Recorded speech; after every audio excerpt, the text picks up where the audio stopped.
So, ikalawang Korinto, chapter 5, verse 17. Sabi po dito, kaya't kung nakipag-isa na kay Kristo ang isang tao, isa na siyang bagong nilalang. Wala nang dati niyang pagkatao sa halip, ito'y napalitan na ng bago. Ang New Year talaga ay nagsisimbolo po siya ng lagi, restart. At kaya nga po, kung depende lang po to sa perspective. So kung titingnan natin itong magandang restart, ay magandang restart po ang New Year. So bagong plano, bagong pangarap, at syempre bago pong simula. Pero sa salita po ng Diyos natin pong binasa, ay nagpapaalala po sa atin isang malalim na katotohanan. Okay po. Ang malalim na katotohanan pong ito ay ang tunay na bago. Ang tunay na pagbabago ay hindi nagsisimula sa kalendaryo, hindi lang nakabatay po sa kalendaryo, kundi kay Kristo.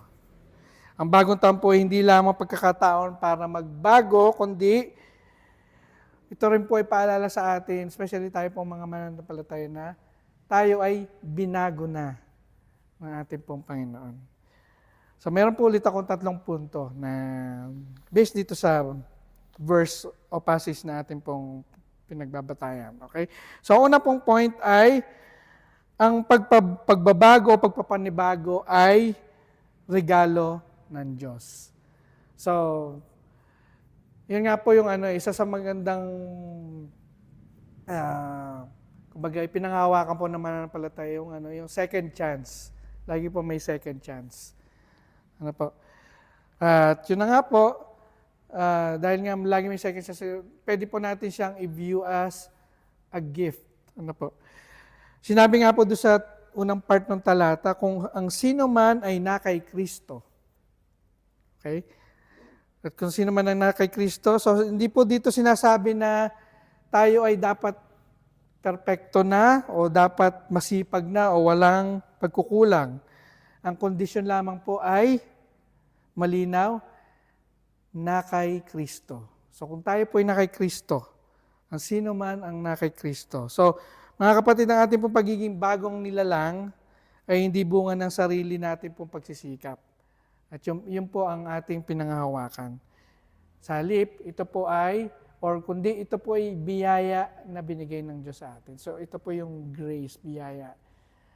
Wala na po tayong kailangan gawin kasi once nung tayo po ay sinurrender na natin buhay natin kay Kristo, automatic na yung bago na tayo, binago na tayo, bago na tayo nilalang. Yun lang po yung kondisyon.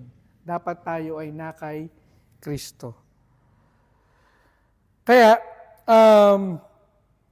hindi po natin kailangan patunayan yung ating pong sarili upang mahalin ng Diyos. Hindi na natin kailangan i-prove.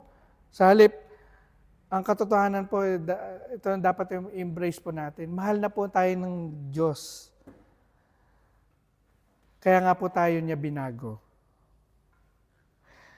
So, ang pagbabago po ay nagsisimula po dun sa relasyon natin. Kaya nga po, lagi natin sinasabi, di po ba ang pagiging born again ay hindi religion. Ito po, sa halip ito ay relasyon. Ano po? So, nagsisimula po ang relasyon, hindi resolution. Kaya sa unang punto po ang hamon po sa atin, itigil na rin po natin yung pamumuhay na parang hindi pa tayo pinatawad at binago ng Diyos. Okay? So, lagi po natin tatandaan, tayo ay pinatawad na, forgiven, at tayo ay binago na ng Diyos. So, pangalawa pong punto ay ang luma ay kailangan na daw nating iwanan. So, malinaw po sinasabi dito sa pangalawang part. So, nagsimula po tayo kahit kung ang sino man ay na kay Kristo, ano po yung sunod? Siya ay bago nilalang, ang dating bagay ay lumipas na. Okay. Kaya lang, human nature, kahit lumipas na, mahilig tayong balikan ang, parang meron tayong something sa pagtingin lagi sa nakaraan. Ano po? Maraming Kristiyano ang nasa bagong taon, ngunit nakakapit pa rin sa mga lumang galit, lumang kasalanan, lumang takot, or lumang mga sugat.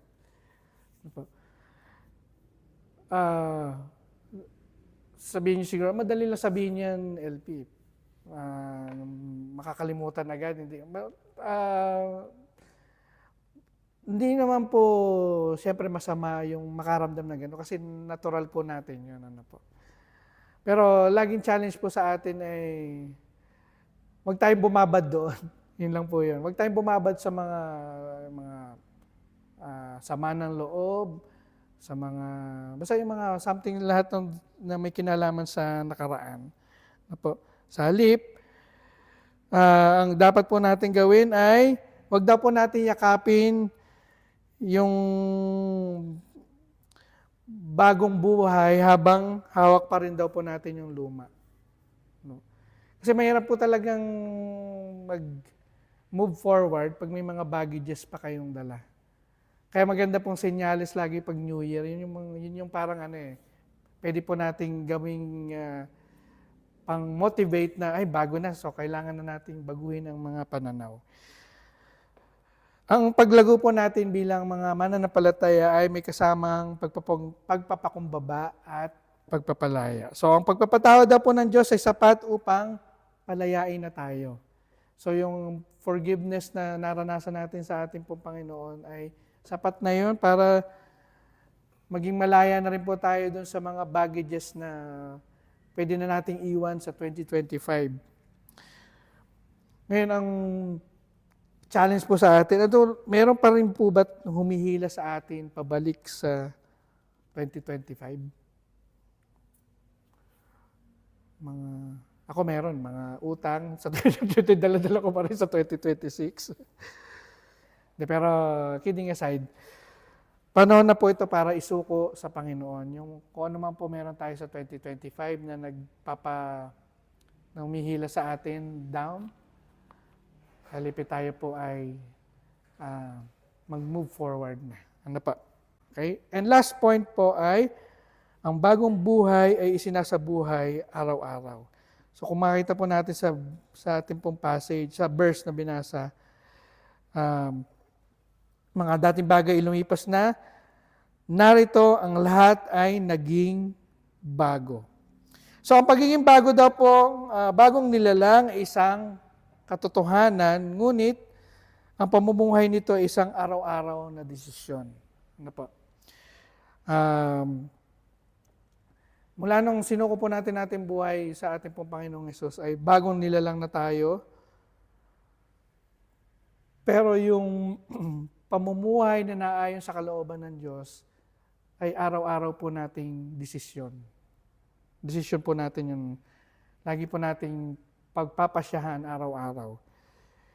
Hindi po kasi sapat na sabihin natin tayo ay bago na. Kailangan, ito daw po ay makita sa ating pananalita, ugali, at pamumuhay. Ito po ay nangyayari ng maliliit, ngunit tapat na hakbang. So, ano pong kailangan natin gawin? Siyempre, mamuhay po tayo ng may pananalangin araw-araw, pagsunod kahit mahirap, at pagtitiwala kahit hindi malinaw ang lahat. Yun po yung ibig sabihin ng pananampalataya, na tayo po ay susunod kahit hindi malinaw. Kasi alam po natin, sure po tayo na ang Diyos later on i-reveal sa atin na ito kasi yun. Amen po ba? So ang bagong buhay po hindi lang pang January, kundi pang araw-araw. So ang challenge po sa atin, pipiliin po natin ang ating pong Panginoon araw-araw sa maliliit at malalaking desisyon. So habang tayo po ay nasa simula ng bagong taon, tandaan po natin na hindi natin kailangan maging bago. Tayo ay bago na kay Kristo. Ang hamon lang po lagi ay simple lang. Isabuhay natin kung sino na tayo